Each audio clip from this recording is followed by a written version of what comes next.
هو الذی خلق من الماء بشرا، اللہ وہ ذات ہے جس نے پانی سے انسان کو پیدا کیا، یعنی منی کے قطرے سے، فجعلہ نسبا، اور بنا دیا اس کو نسب والا، وسحرا، اور سسرال والا۔ مساہرت اور سحر یہ سسرال کو کہتے ہیں۔ حرمت مساہرہ کا لفظ آپ نے سنا ہوگا، یعنی وہ رشتے جو سسرال کی وجہ سے حرام ہو جاتے ہیں آپ کے اوپر، جیسے ساس ہے یا آپ کی بیوی کی بیٹی ہے، تو چونکہ نکاح کے بعد یہ حرام ہوتے ہیں رشتے، تو اس لیے ان کو سسرالی حرمت مساہرہ کہا جاتا ہے۔ کسی عورت سے آپ نے زنا کر لیا تو اب اس کی بچی آپ پر ہمیشہ کے لیے حرام ہو گئی، اس سے آپ نکاح نہیں کر سکتی، یہ بھی مساہرہ، حرمت مساہرہ کہلاتا ہے۔ تو یہاں بھی اللہ اپنی ایک قدرت کو بیان کر رہے ہیں کہ دیکھو، اچھا یہ مسئلہ اختلافی ہے کہ کسی سے زنا کرنے کے بعد اس کی بچی حرام ہوتی ہے یا نہیں ہوتی، یہ میرا خیال ہے میں نے حرمت علیکم امہاتکم، یہ جو چوتھے پارے کی آخری آیت ہے نا، اس میں نے اس مسئلے کو شاید ڈیٹیل سے بیان کیا ہے، نہیں بھی بیان کیا تو پھر میں اس کو دوبارہ، کوئی اس موقع کی آیتیں آئیں گی تو دوبارہ میں ایکسپلین کر دوں گا اس کو، کہ کسی عورت سے جب نکاح کیا جاتا ہے تو اس کی بیٹی ہمیشہ کے لیے کن شرطوں کے ساتھ حرام ہوتی ہے، اور جو ہے کون سی صورتیں ایسی ہیں زنا کے بعد حرام ہوتی ہے کہ نہیں ہوتی۔ امام ابو حنیفہ کے نزدیک حرام ہو جاتی ہے، امام شافعی کے نزدیک حرام نہیں ہوتی۔ تو اس میں کیا کیا دونوں کے اختلافات ہیں، اور اس میں اسلاف کا جو زیادہ تر فتوے ملتے ہیں وہ امام حنیفہ کی تائید سے ان کی تائید ہوتی ہے۔ جیسے حضرت عمر رضی اللہ تعالیٰ عنہ کا بیٹے تھے حضرت عبداللہ بن عمر، ان کی ایک باندی تھی، تو ابھی یعنی وہ باندی کے قریب ہی گئے تھے، لیکن ان کو خیال ہوا کہ میں یہ باندی اپنے والد کو ہبہ کر دیتا ہوں، تو انہوں نے ہبہ کیا، تو حضرت عمر نے فرمایا میرے لیے اب یہ حلال نہیں ہے، تو حالانکہ وہ نکاح نہیں تھا۔ خیر یہ دلائل مجھے ایسے یاد پڑتا ہے، میں دیکھ لوں گا تفسیر کے لیکچرز میں کہ اس کے آخر میں نے ڈیٹیل بیان کی ہے، تو پھر دوبارہ بیان کرنے کی ضرورت نہیں ہے، ورنہ میں اس کو کسی اور موقع پہ دوبارہ ایکسپلین کر دوں گا۔ تو سسرالی رشتے اللہ فرماتے ہیں کہ اللہ نے اس آیت میں کہ غلیظ پانی سے اللہ نے انسان کو پیدا کیا، فجعلہ نسبا وسحرا، اس کو نسب والا اور سسرال والا بنا دیا۔ نسب میں ددیال ننیال ہے، اور سسرال میں جو نکاح کے بعد رشتے بنتے ہیں۔ تو اس آیت کا مفہوم کیا ہے کہ ایک پانی ہے جس سے دنیا میں کوئی بھی نہیں کہہ سکتا کہ اس کو اتنی عزت ملے گی۔ آپ جس نے انسان بننے کا پروسیس نہ دیکھا ہو نا، کہ انسان کیسے وجود میں آتا ہے، کیسے بنتا ہے، اور کچھ پتہ نہ ہو، جنگل میں رہتے ہوں، کوئی پتہ ہی نہ ہو کہ کیسے وجود میں آئے، کسی نے لا کے کوئی جنگل میں پھینک کے چلا گیا، اس کے پاس آپ ایک غلیظ قطرہ، ناپاک منی کا قطرہ جس سے انسان کو گھن آتی ہے، وہ لے کے جائیں، اور آپ یہ کہیں کہ اس کو ایسی عزت ملے گی کہ ایک بڑا خاندان ہوگا اس کے پیچھے، 2 بڑے خاندان ہوں گے اس کے پیچھے جو اس کو عزت دیں گے، جو اس کی حفاظت کریں گے، جو اس کی خوشیوں میں پہ ہنسیں گے، اس کے غموں میں اس کے ساتھ روئیں گے، تو کوئی بھی یقین نہیں کرے گا۔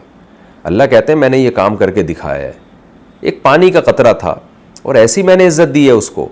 کہ اس کے ددیال ننیال بھی ہوتا ہے، جب بچہ پیدا ہوتا ہے مٹھائیاں بٹ رہی ہوتی ہیں، ننیال میں بھی ددیال میں بھی، سب اس کو اٹھا کے پیار کر رہے ہوتے ہیں، اور بلوغت کی دہلیز پہ قدم رکھتا ہے تو پھر اس کا ایک اور خاندان ہوتا ہے جس کو سسرال کہتے ہیں، وہ بھی بڑی عزت دیتا ہے، وہ بھی اس کی خوشی میں خوش اور غم میں غمزدہ ہوتا ہے۔ تو کتنی بڑی اللہ کی نعمت ہے۔ اللہ کہتے ہیں یہ سائنسدان نہیں کر رہی یہ سارے کام، وہ تو بس بتا رہے ہیں کہ ایسے پیدا ہوا تھا اور ایسے جو ہے وہ جو ہے یہ پروسیس ہوا تھا جس کے نتیجے پیدا ہوا ہے۔ وہ سائنٹیفک لاجک بیان کرنے سے آگے بڑھتے نہیں ہیں۔ تو اللہ وہ ذات ہے جس نے تمہارے لیے یہ سب کچھ کیا، تو اس پہ ایمان لے کر آؤ، اس سے محبت کرو۔ آٹومیٹیکلی اتنا حسن کائنات میں پیدا ہو نہیں سکتا کہ خاندان مل جائے انسان کو۔ تبھی دیکھیں جن لوگوں نے خدا کا انکار کیا ہے نا، اللہ نے ان سے پہلے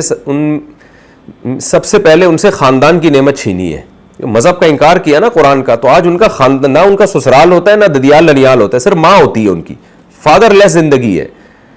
تو کوئی سسٹم ہی نہیں ہے، اور اس کو ہم فالو کر رہے ہیں،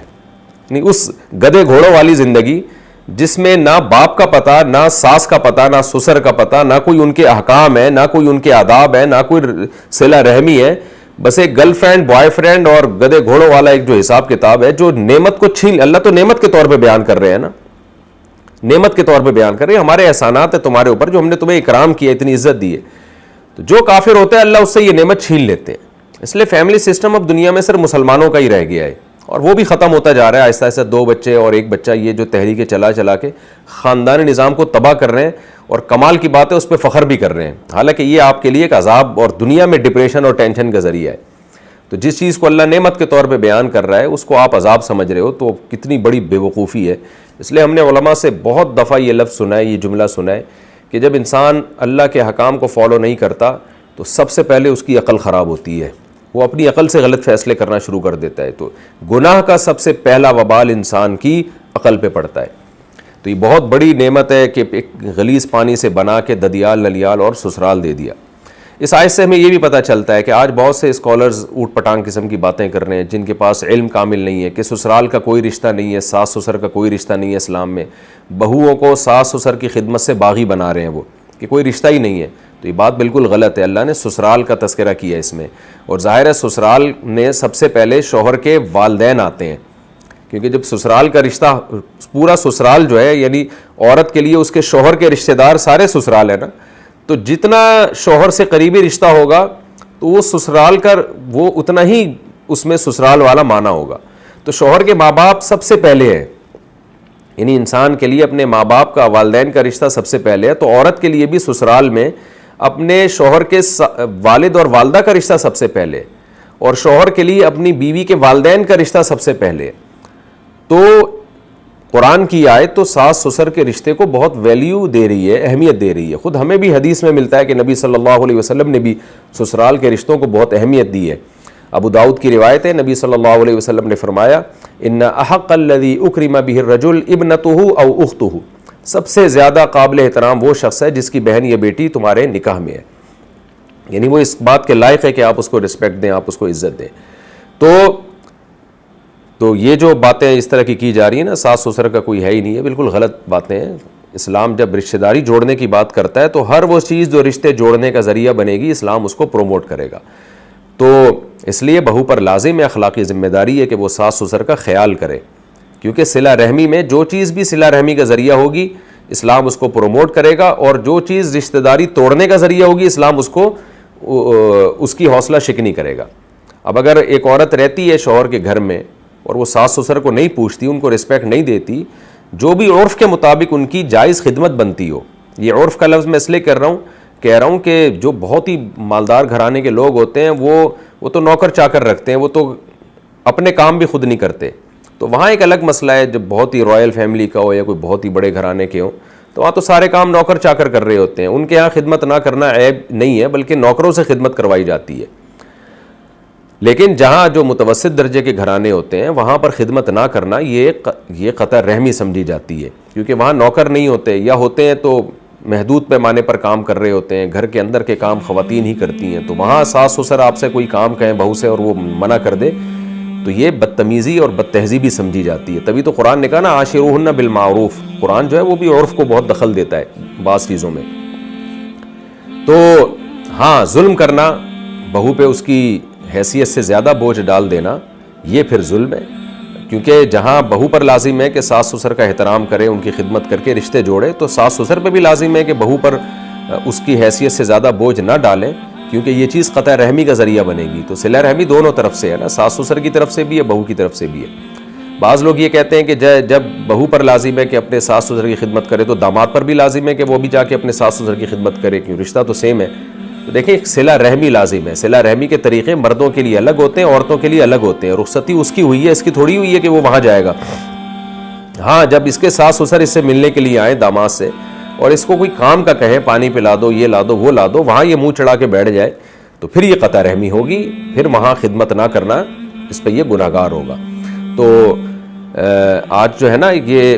اس طرح کے اسکالرز آ رہے ہیں جو بالکل مادر پدر آزاد کر رہے ہیں نئی نسل کو، رشتوں سے نکال رہے ہیں، ہر آدمی کو انڈیپینڈنٹ کر رہے ہیں. تو اسلام اس کو نہیں مانتا. اسلام خاندان کو پروموٹ کرتا ہے، رشتہ داری کو پروموٹ کرتا ہے،